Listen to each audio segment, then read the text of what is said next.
Assalamualaikum warahmatullahi wabarakatuh. Puji syukur kita aturkan kepada Allah Subhanahu wa taala. Berkat rahmat dan hidayahnya kita masih diberi kesehatan dan kesempatan untuk mempresentasikan tugas 5 dari mata kuliah Mekateknik Ibu Citra Aulin Calik dengan tema katrol pengangkut material, momen gaya ekskavator dan DT. Untuk struktur kelompok sendiri ada saya Muhammad Iwan Abdil dengan stambuk 225, Wahyu Narno dengan stambuk 226, Awal Ramdhani stambuk 234, Sefa Atala Ramadan dengan stambuk 215 dan Kakak Rio Andua angkatan 21 dengan stambuk 45. Untuk pembahasan materi pendahuluan dan ciri-ciri gaya saya lempar ke Sefa Atala Ramadan. Baik, di sini saya akan membacakan pendahuluan. Gaya adalah interaksi berupa tarikan atau dorongan yang dapat menyebabkan perubahan gerak dan bentuk benda, dan dalam fisika dinyatakan sebagai besaran vektor. Menurut Isaac Newton, gaya adalah penyebab terjadinya percepatan pada benda yang dinyatakan dengan persamaan F sama dengan M kali A. Keterangannya adalah F adalah gaya atau satuan Newton, M sama dengan massa, satuan kilogram, dan A itu percepatan, yaitu satuan meter per second, kuadrat. Nah, ciri-ciri gaya. Gaya memiliki beberapa ciri, yaitu yang pertama merupakan besaran vektor atau memiliki besar dan arah. Dua, dapat mengubah bentuk benda. Tiga, dapat mengubah kecepatan benda. Empat, dapat mengubah arah gerak. Lima, dapat membuat benda diam menjadi bergerak atau sebaliknya. Itulah tadi hasil dari pendahuluan dan ciri-ciri gaya. Selanjutnya tujuan analisis dan asumsi rekayasa saya lempar ke Wahyu Narno. Baik, saya akan menjelaskan tujuan analisis. Yang pertama itu adalah mengevaluasi pengaruh momen gaya ekskavator terhadap kestabilan dump truck atau DT, membandingkan momen penggerak overturning moment dan momen stabilizing moment terhadap poros roda depan DT, menentukan apakah DT berada dalam kondisi aman atau stabil atau berpotensi terbalik selama proses pemuatan material.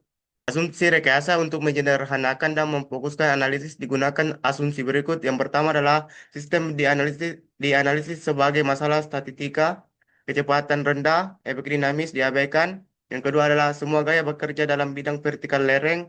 Yang ketiga, titik kritis kestabilan DT adalah poros roda depan. Yang keempat, distribusi material di dalam bak kereta. Yang kelima, interaksi ban tanah tidak slip, koefisien gesek tidak mempengaruhi momen. Yang keenam, memperdeformasi struktur kendaraan diabaikan benda tegar.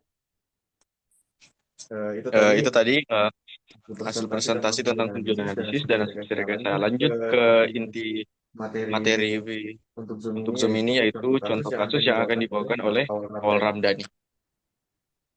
Saya berterima kasih kepada Saudara Azil. Di sini saya akan membahas tentang katrol pengangkut material, momen gaya ekskavator dan DT. Di sebuah ekskavator tipe berat sedang memuat material batuan ke dalam dump truck atau DT yang berparkir di lereng miring dengan kemiringan 15 derajat terhadap horizontal. Kedua kendaraan berada pada posisi yang saling berhubungan sehingga momen gaya dari ekskavator juga mempengaruhi kestabilan DT. Berikut adalah data rinci. Data ekskavator. Panjang lengan utama ekskavator dari poros putar atau di bagian bawah lengan adalah 66,2 meter.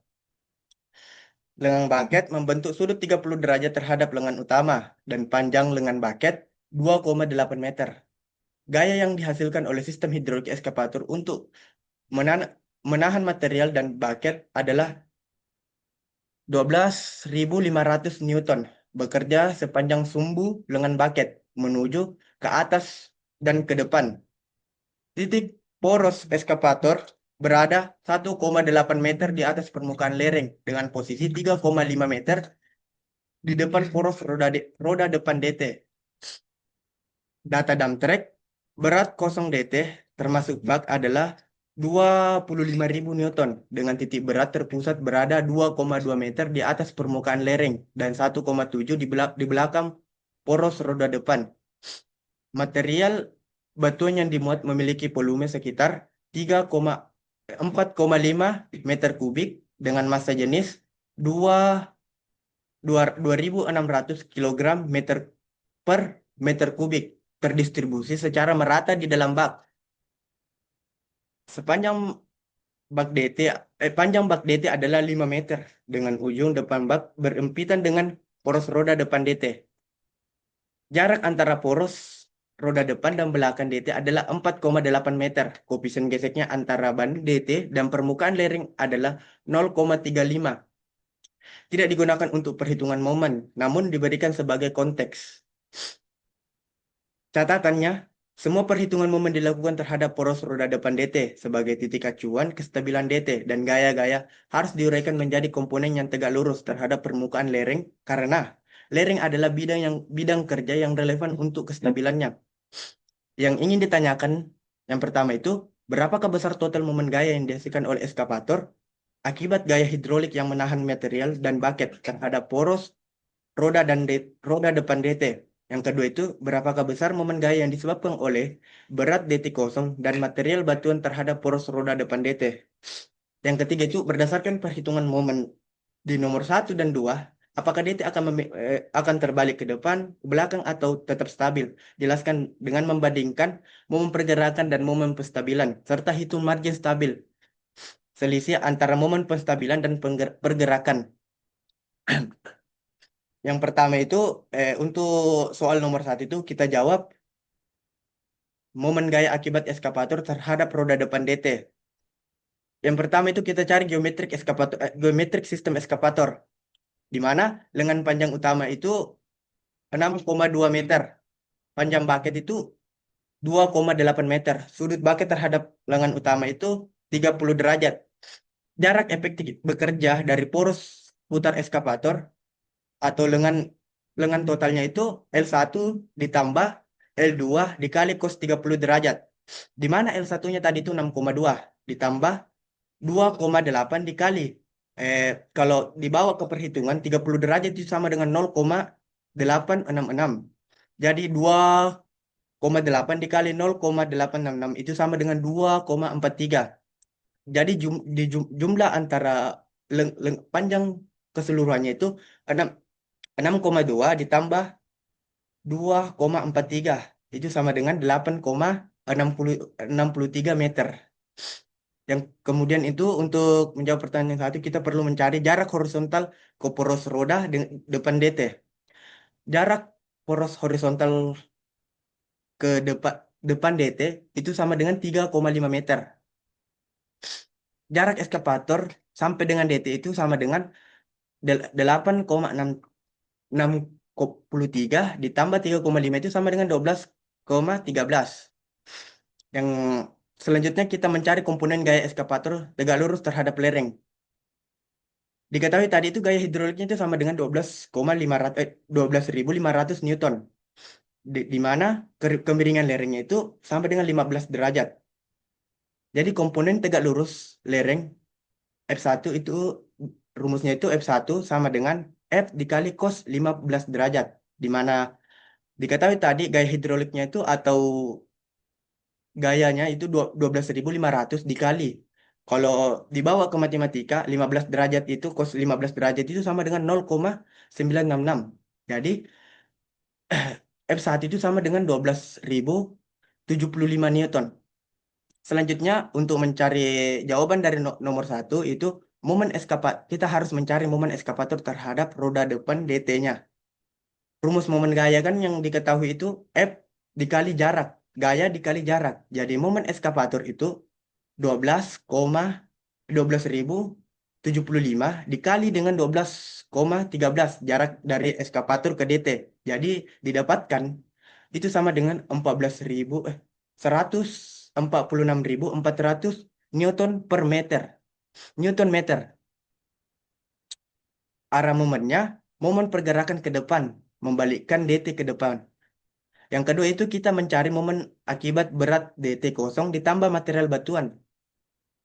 Hal-hal yang harus dicari dulu itu berat DT kosong. Berat DT kosong itu sama dengan 25.000 Newton. komponen tegak lurus lereng itu sama dengan 25 gaya atau F dikali cos 15 derajat, yaitu kemiringan lereng tadi didapatkan 25.000 dikali 15 derajat itu sama dengan 24.150 Newton. Eh, Jarak titik berat dari poros roda depan itu sama dengan 17 meter. Jadi momennya yaitu momen DT itu sama dengan 24.150 dikali dengan 17. Itu sekitar 41.055 Newton meter. Momen penstabilan ke belakang yaitu berat material batuan. Berat material berat material yang pertama itu volumenya itu sekitar 4,5 meter kubik. Massa jenisnya itu 2.600 kilogram per meter kubik. Jadi eh, momen penstabilannya yaitu 4,5 dikali 2.600 itu sama dengan 11.700 kilogram. Eh, Berat material itu sama dengan massa dikali gravitasi. Kita menggunakan gravitasi 9,81. Biasa juga digunakan 10, tapi dalam kasus ini kita menggunakan 9,81. Jadi diketahui tadi berat material material itu 11.700 dikali 9,81. Itu akan mendapatkan berat material sekitar 11 atau momen momen material itu sama dengan 114.077 Newton.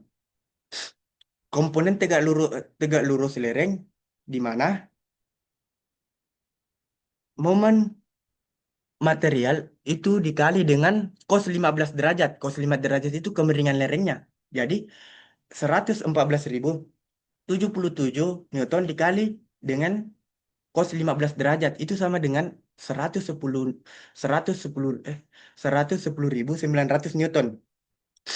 Yang untuk mencari anunya kita harus menentukan posisi titik berat material.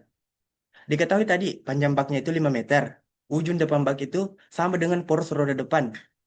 Distribusi material itu sampai dengan titik berat di tengah bak itu sama dengan 2,5 meter. Momen material itu sama dengan 110 110.900 Newton dikali dengan 2,5 meter. Itu akan mendapatkan hasil sekitar 277.250 Newton meter. Mom, itu momen kestabilannya ke belakang dia. Eh, Bagian C-nya itu total momen penstabilan DT. Momen penstabilan DT itu sama dengan momen DT ditambah dengan momen material, di mana kita dapatkan tadi momen DT itu sekitar 41.055 Newton meter ditambah momen materialnya itu 277.250 Newton meter. Jadi didapatkan hasil sekitar 318.300 Newton meter. Untuk pertanyaan ketiga itu analisis kestabilan DT. Yang pertama itu perbandingan momennya antara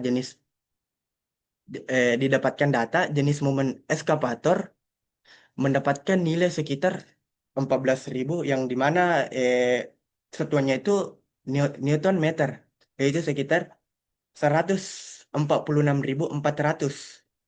Membalik ke belakang dan berat DT ditambah material itu sekitar 318.300